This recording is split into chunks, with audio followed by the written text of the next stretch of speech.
Have you ever had one of those moments where you just kind of realize that this hobby you've been having has kind of gotten completely and totally out of control? Yeah, neither have I.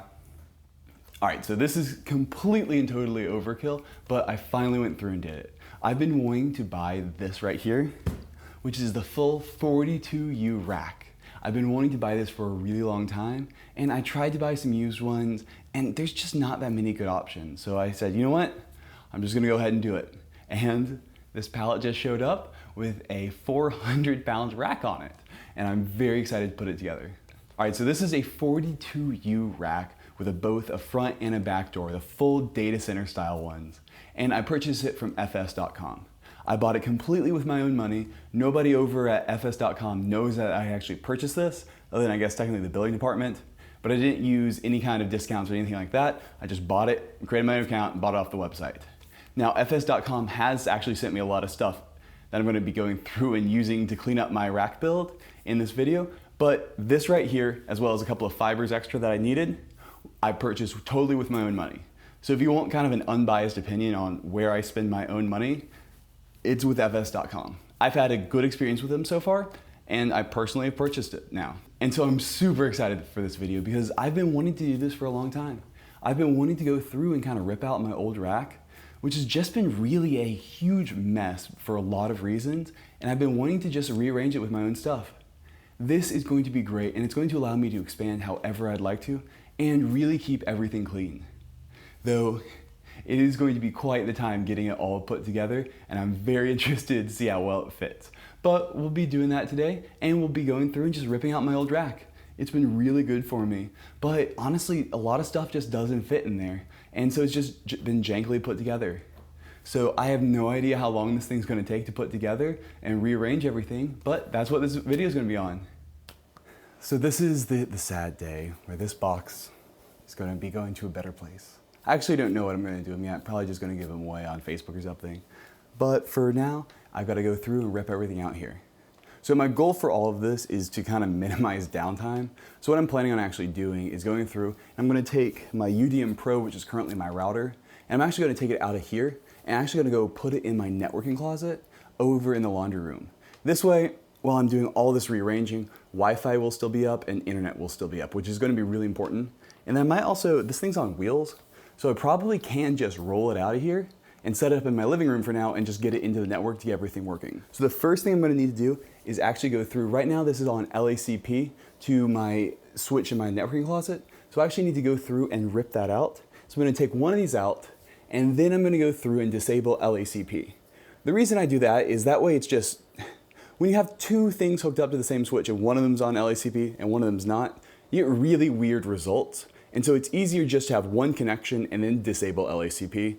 LACP or lag is kind of an imperfect science. And so I'm just gonna go through, pull one of these transceivers out, simulate a failure, and then there'll just be that one connection, and then I can go through and do it.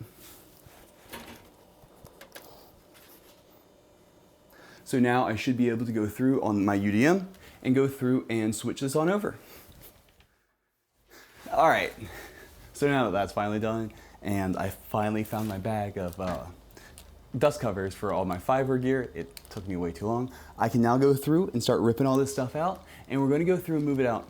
I just went through really quickly and disabled the link aggregation now, and so now I'm gonna start pulling this out. My goal is to get the UDM out and then go through and hook it up back up to the networking closet.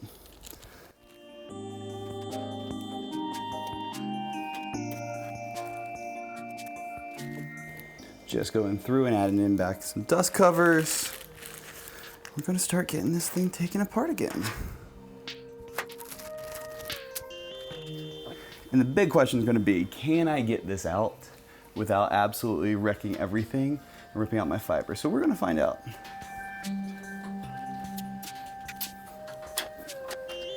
So now is the hard part.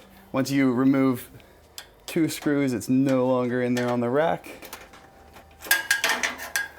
And you kind of got to support it yourself. Not nearly as bad as I thought it was, though it's real dusty, so we'll probably go through and clean this out first. All right, I just went through and hooked everything up. So now instead of having my UDM over in the rack, I've got it over here. So right now, pretty much my internet comes directly in and gets plugged right in. And so this way, while I'm working on the rack, I can have everything still running. And I might actually leave this setup for a while like this, just because this way I can ensure that anything I do in my home lab will at least leave the Wi-Fi up. So I'm seriously considering just leaving it like this, but for now it is set up and running. I also have this down here, which allows me to turn on and off anything very, very easily as power distribution. So I can just hit 2 and easily reboot the UDM by pulling the plug out of it effectively. Then for now, I still have that fiber uplink to the rack, but I might go through and switch that out pretty soon, just while we're doing this, to be just a simple internet connection. All right, so now finally have everything over here basically set up and running. So Wi-Fi is gonna be back up and running. No matter if I take out this box, everything still should be back up and running. So now my next steps are, I've really gotta go through and get everything shut down right here. So I'm gonna go through and just start booting everything down. Then we're just gonna totally roll this thing out of here. And I'm probably gonna stick in my living room and just have it uplink to the network with a 1 gig connection. So just right now, it'll work. It's not gonna be pretty, but it'll work. But for now, that's totally fine. So I'm just gonna go through and start shutting everything down here and start bringing it out. I have a lot of random things that I need to get shut down. So it's going to be a little while.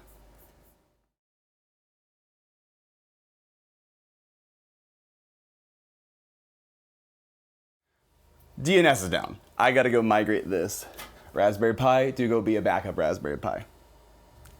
All right, well, never mind. Change of plans, gotta get DNS up, then I can start shutting everything down here. This right here is my backup DNS server. It's a Raspberry Pi, and it's booting off of a flash drive.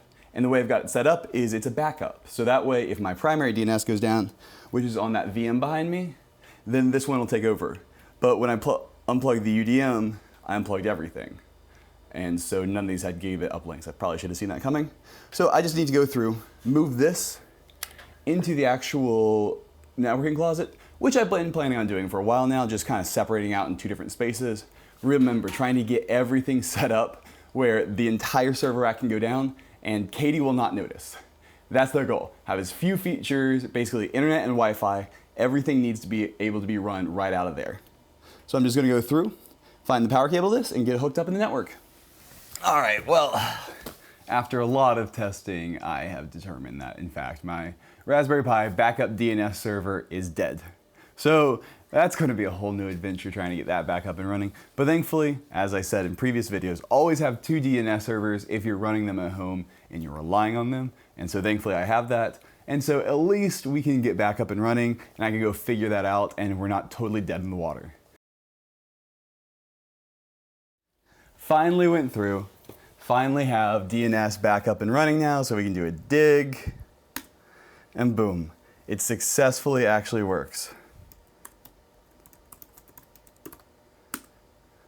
Just like that, we're actually getting the IP address now, and so we should be able to start going through and just shutting stuff down left and right.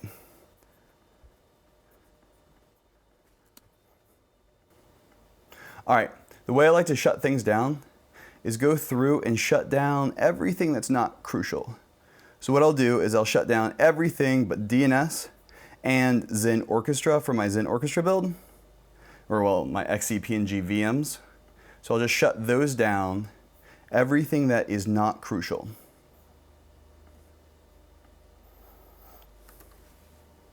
And finally, I need to go ahead and shut down, whoops, I unplugged Tank, it would appear.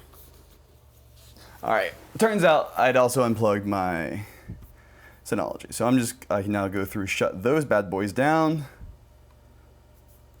and we should be in business. This is the hard part, getting everything shut down, because you really do not want to force shut down things, especially something like a database. I had no idea how bad it was to shut down a database, and back when I was moving stuff around earlier, I didn't care, so I would just basically pull the plug out of it, and then it turned out I corrupted my database and had to restore from backups. But now everything's been shut down, so I can just go through, I'm gonna shut down my UPS here, and try to just kind of roll this thing out. I'm not sure how it's gonna go because it's pretty fully loaded, but we'll go ahead and see. And shut this thing down.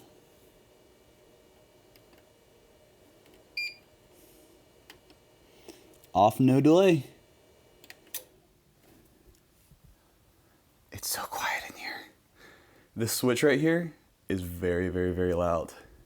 So now we're just going to deal with all these wires and see if we can get this thing moved out of here.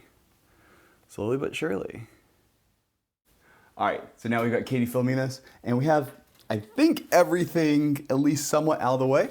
Oh, we should probably unplug it. And we're going to be just removing this out of here, and I'm hoping none of the cords get in the way, but we're gonna go ahead and see. Whoop, some stuff is dragging back there. All right. All right, now it's gonna be the hard part with the mess of wires. I think we should be good to get everything up and running out here. So the plan is to basically have everything running out here while I'm building the rack, because I have no idea how long that's gonna take. And I don't want all my servers down while I'm doing that, because I still have work to do. So everything's gonna be run out of here. We should be fine, but who knows? We'll see. And look, we finally have all the wonderful space in the world. This is where the server's gonna go. I'm very excited. All right, so now we need to go through and get everything back up and running, but thankfully we only have to get one cable for power backup because everything's hooked into the UPS, which is this guy right here.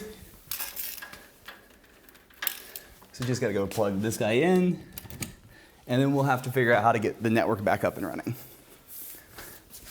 And we should be able to turn her on. All right. You start booting everything up and it's about to get noisy again. All right, so now I need to get at least some uplink to the main network so we have internet on this thing and the rest of the network can see it. So I'm just gonna go through. One of these is not being used. I think it's these two guys, these two ports. I'm gonna go through and just basically run a long cable from here into the networking closet. This is just gonna be set up for a few hours, so it doesn't really matter. Can you see me now? So it's just gonna be running for a couple of hours, just a long cable so I can have basically the box up and running while I'm actually going through and installing everything. All right, so powering up the FreeNAS server, you're gonna hear that going. I guess it's the TrueNAS now. And now, we're gonna go plug this into the network over in the laundry room. Oh, and good, the washing machine's running, so you're not gonna be able to hear me at all. But I'm just gonna go through, plug this in really quick.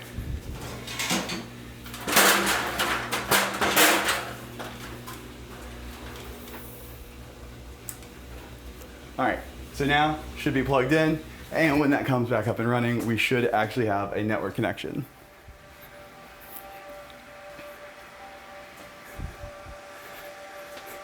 And yeah, everything's booting. We've got green blinky lights. So now, I think we should be good to go. Just need to get my server back up. All right, so here is the 400-pound pallet that is going to be the network server rack. So I have no idea how hard it's gonna be to put this together. Yeah, thankfully Katie's here to help me, so we're gonna be doing that. Yeah, I guess I'm just gonna go ahead and start opening her up and seeing what we got.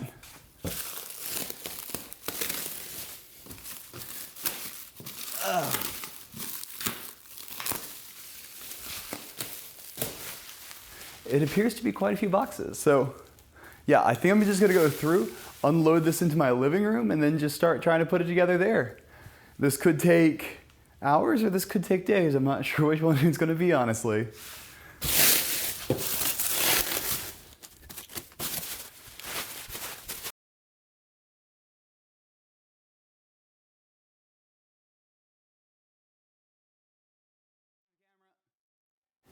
Well, this is a lot. I understand now why it was so heavy and so much stuff. It's going to be awesome, but I have no idea how long this is going to take to put together. You might see an awesome B-roll montage or a time lapse or something of this, Or you might not, because I just couldn't set up a time lapse to be long enough. Or I got frustrated and just kind of stopped filming. So we'll see. This might just be a hard cut to the rack being done.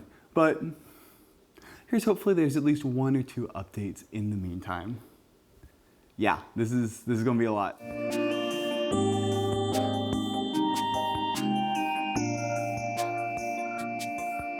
All right, it is finally done. And honestly, it was not nearly as bad as I thought it was.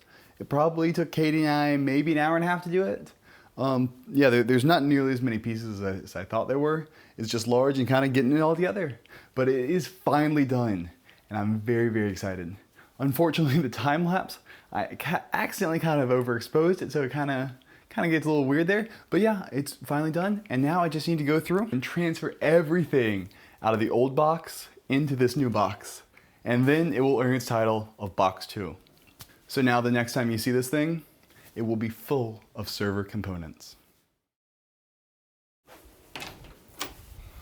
Hi, I'm SpaceRex, and this is my server.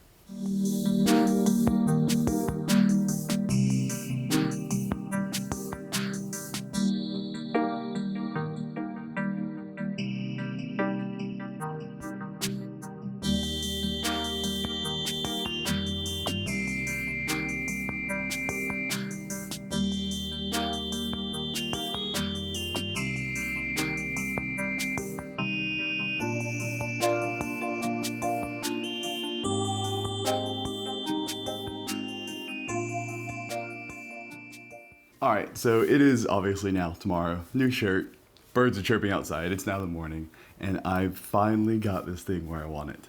Went through last night and installed everything out of the old rack. It is now in this bad boy, and I think it is so much cleaner. I went through and got cable ties and organized everything along with new DAC cables, so everything is just so much more organized. So inside, beautiful, beautiful doors, but we've got the full setup here, and it's just so much cleaner.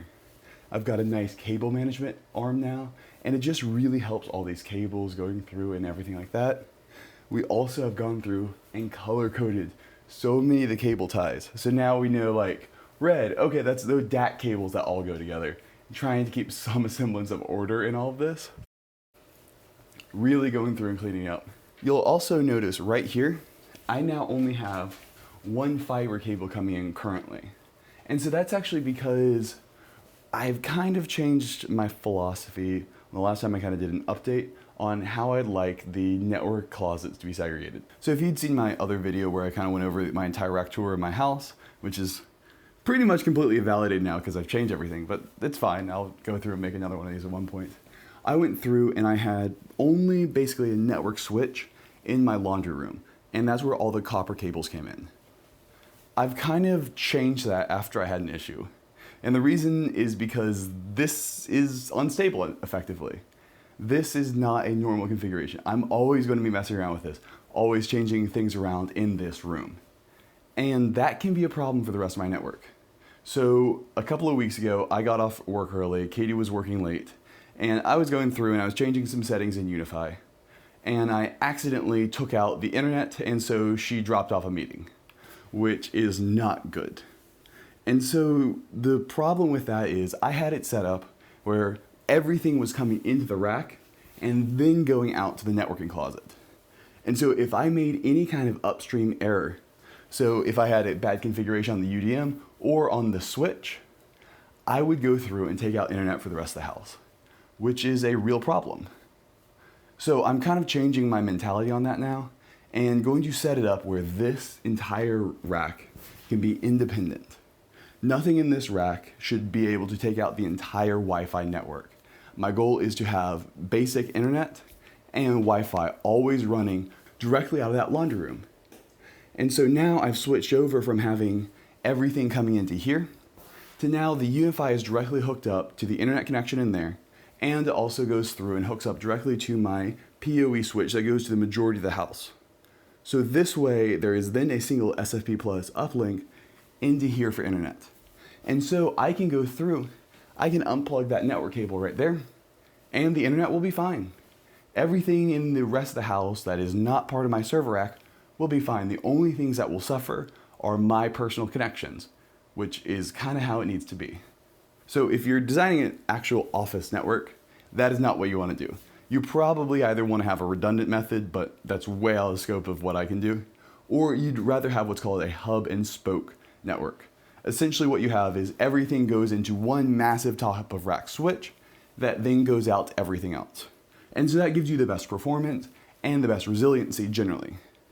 However, in a home lab like this, you have one portion of the network where it's okay that it goes down, and it's probably going to go down more so than the rest of your house's network. And so by segregating it off and having it fail cleanly is really, really important. Right now, if I unplug this right here, just like that, now this entire box does not have a network connection. I'll go ahead and plug that back in. And the only thing that we would have lost during that time is the fact that we would not have had the ability to turn off and on some of the lights because I have a home bridge set up in my VMs. Everything crucial for keeping the network up is going to be run out of the networking closet in my laundry room, which I think is really important. All right, so now enough with all of those philosophy things. Now let's just go through and give a quick tour of the new rack setup in here because it's really exciting. I'm gonna go through and take these doors off, which come off pretty easily, and then just some side panels.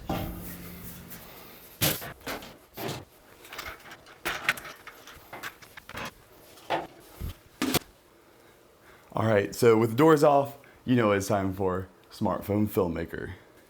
Here is our full setup right here. We've got my UPS still that's running power distribution, the R630, now on rails,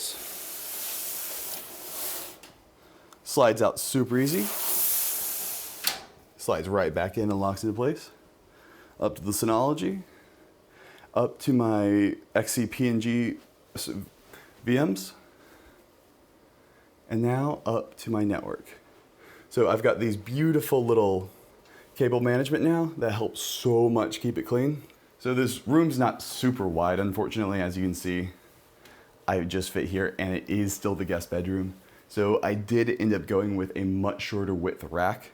So this one right here does not have a ton of room right here for cable management. They do make racks that are a lot wider, but overall, I still do have enough room for cable management. And I use these colored ties to kind of say what cables are everything, because it can get pretty messy. So red are these DAC cables that I've got going through, plugging into everything.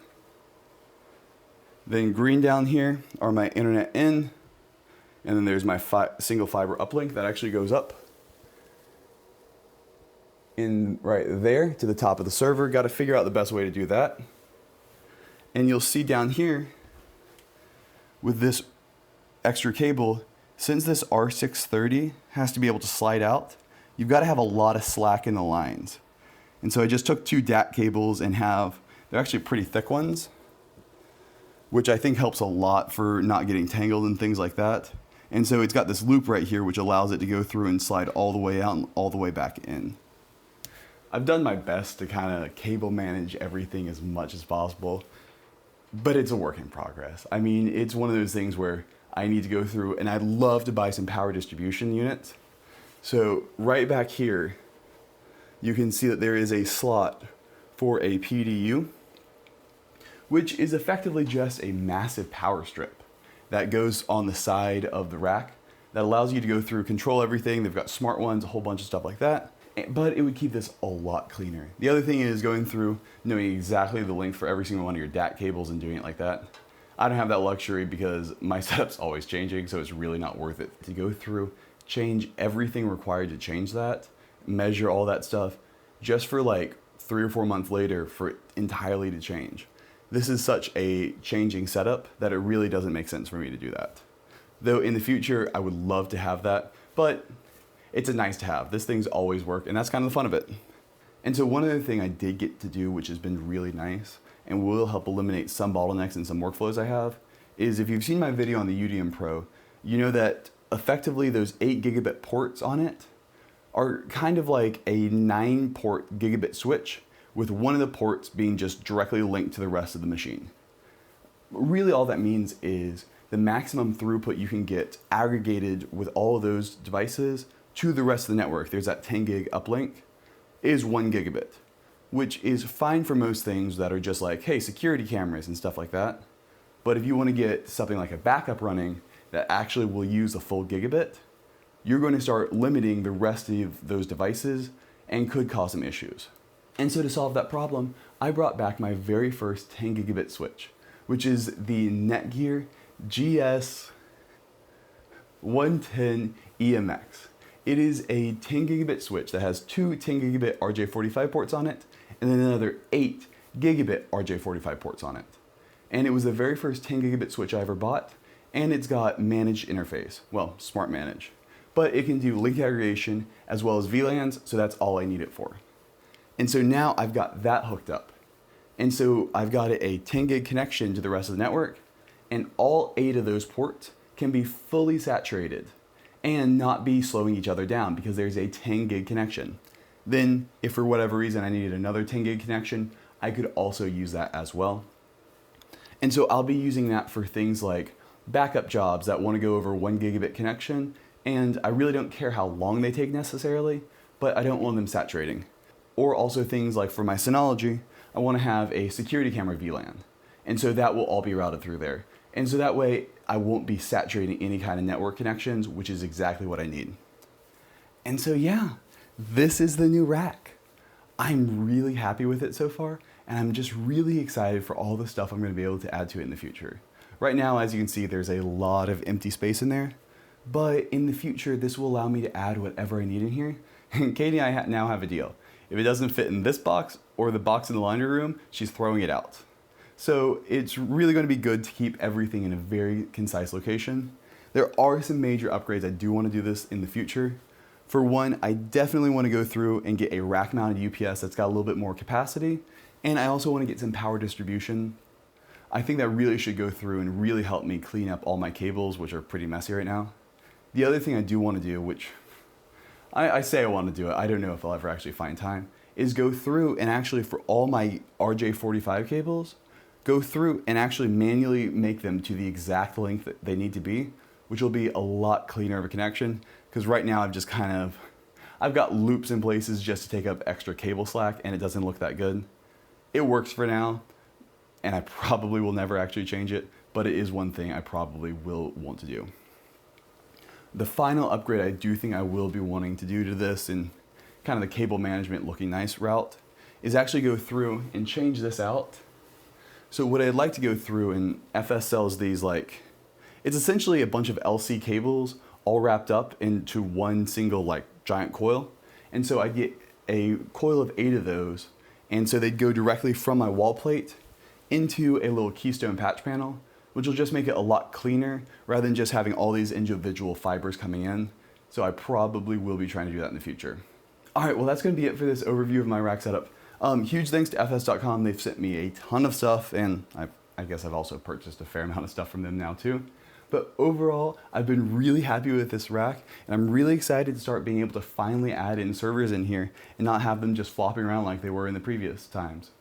Go ahead and leave any other things you'd like to see me do with this rack in the comments below, and I guess subscribe. All right, have a good one. Bye.